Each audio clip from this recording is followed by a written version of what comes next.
Hi, I'm Michael Roth, and I'd like to share something that I'm going to be doing in the beginning of February. I'm creating a workshop, and let me just say a little bit about me.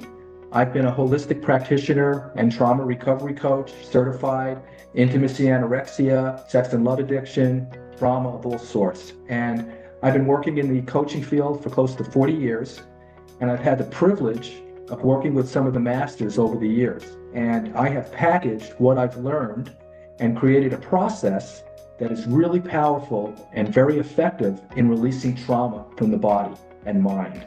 So on February the 2nd, Sunday, here in Ventura, I'm going to be having a workshop where I'm going to teach you how to actually utilize and apply the process that I use and have been using for all these years that you can use in your practice. The second part of the workshop will be actually doing work. We'll be breaking off into partners and then actually releasing our own trauma and also releasing limiting beliefs and identities around money, career, and health and well-being. It'll be an all-day Sunday.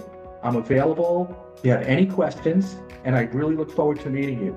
This is for anybody who is a practitioner, whether it's NLP, hypnotherapy, coaching, life coaching, therapists, nurses, holistic nurses, and even people at home who don't necessarily have a career in working with individuals, but are motivated and interested where they can work on themselves and as well as their families. So I wanted to introduce the class to you. And again, reach out to my website or call me if you have any questions. I look forward to seeing you next month.